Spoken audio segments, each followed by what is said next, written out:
Alrighty, folks. Well, it was another day with the world's only superpower under the watchful eye of a lefty nut job, good old President Barack Obama.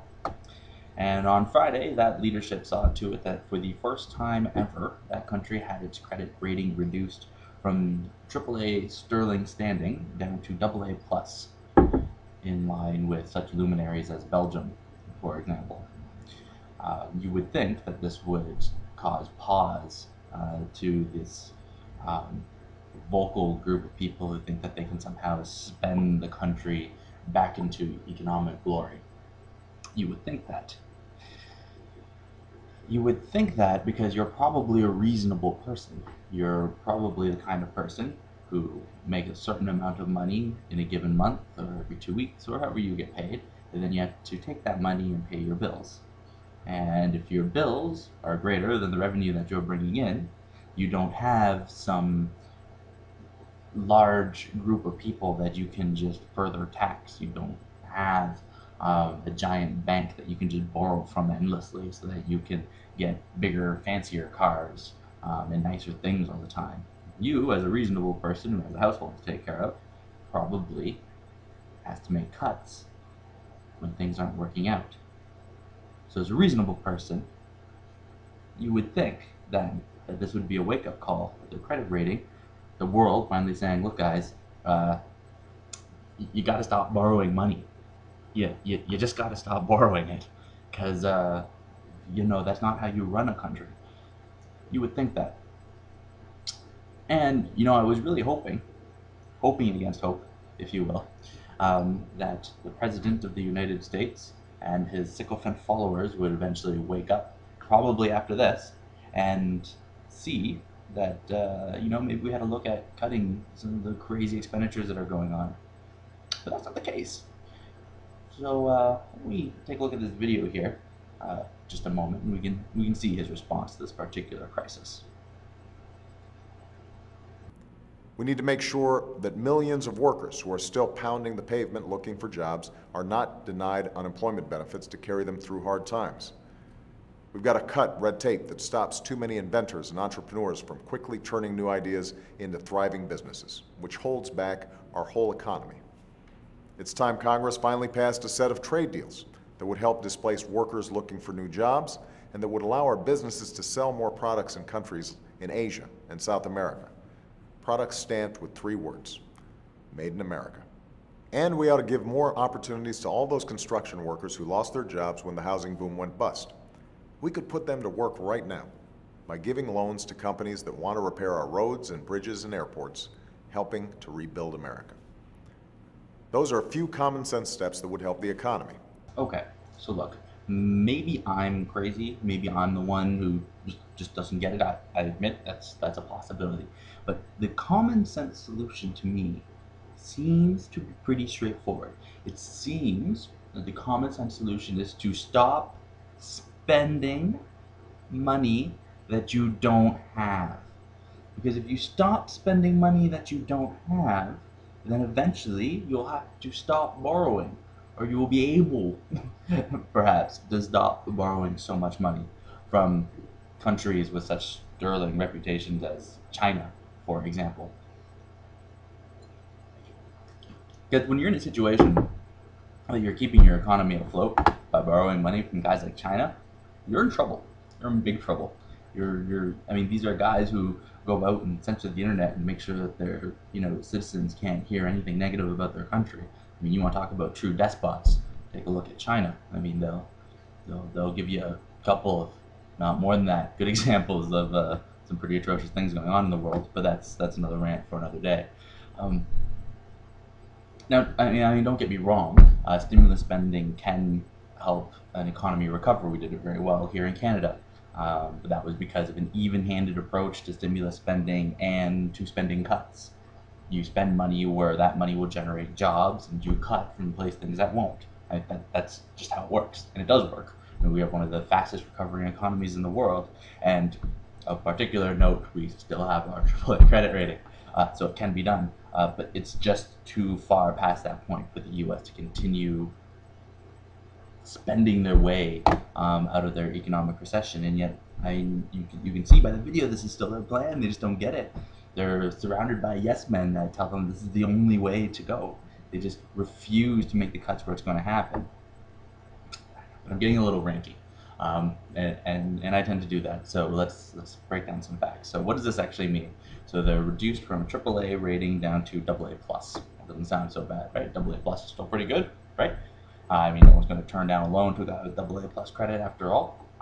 Um, Fair enough. I mean, it's not like they have a B rating or something, but there are still consequences that need to be considered. So the first obvious one is that the cost for borrowing money for the government increases, which means that all those existing debts, if they're going to continue to borrow and pay for them, it's going to get more expensive over time, which is interesting because it's sort of like S&P just basically said, look, you can't continue to do this, and if you do, we'll make it more expensive. So really, you guys should stop. Not that S&P is always going to charge them, but I mean that's effectively what that's going to do. Second, the U.S. Treasury bond is going to lose value.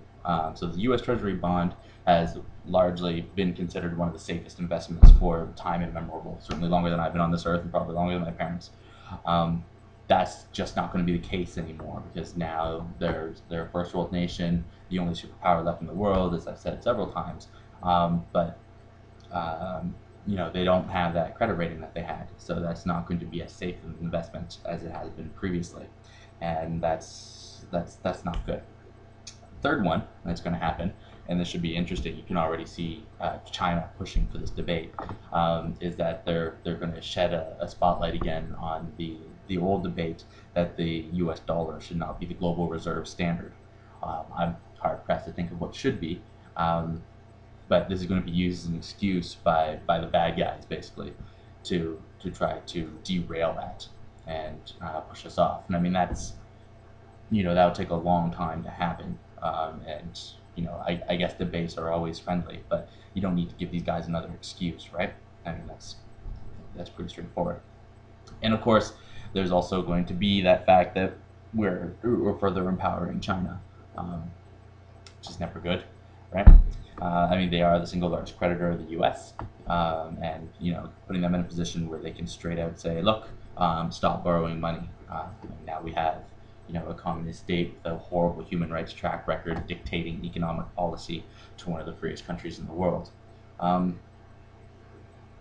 You know, I don't think that's really a keen way for the world to operate, and we should avoid creating situations where that can happen. But I mean, now we're in that position.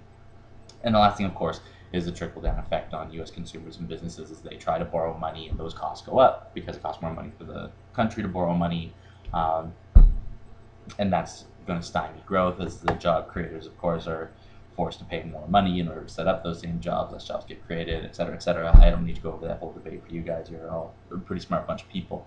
But I mean, the effects are pretty bad, and according to S&P, the outlook is negative, which basically means that in a year and a half from now, it's possible that the credit rating may be reduced further down to AA status. The difference between AA and AA plus, basically just AA plus countries are still slightly ahead of the countries with just a AA rating. And if it continues to digress, I mean, that's going to create huge problems. And then, you know, God forbid if it ever went down to an A plus rating or something like that, that would be bad times for everybody. But it's not all bleak. I don't want to leave off on a terrible note. It's not like, well, that's it, folks. Rome has finally burned and is crashing to the ground, and the end of times are nigh. That's not what I'm saying. The situation isn't all bad. So Friday, for example, the U.S. posted some better than predicted employment numbers, which is always good. And there is the opportunity for the country to come back around. Certainly, the GOP understands that, you know, these cuts need to be made in order for the economy to recover, and an ever-growing percentage of the population of the U.S. also agrees that cuts need to happen in order for the economy to recover. So assuming that those people can take the ginormous blinders off of their leaders' eyes and actually get these cuts to happen, then, you know, the country can still recover and be in good shape. But as they say, the art of the thing is in the doing. So it has to be done. And I mean, hey, worst case scenario, there's an election in 2012, you just kick that bum out of office, and then, you know, we're in good spot again, right? So, you know, that's where it stands. Hopefully, we can we can convince enough of these lefty guys that, if you want to live in the country of honey and get all these free things, you kind of have to take at least a few years to curb spending, just a little bit. That's all we're asking, like, just a little bit, so we're not borrowing so much money. Um, but we'll see. Should be an interesting couple of days in the news. So we'll keep you posted, and when I have anything else to say, I'll let you guys know. Thanks for tuning in. I thought this one had to be brought up to you guys personally, so look forward to more video blogs in the future. You guys enjoy your weekend, enjoy the weather. I'll talk to you again soon. Wake up in the morning and I raise my weary head. I've got an old coat for a pillow, and the earth was last night's bed. I don't know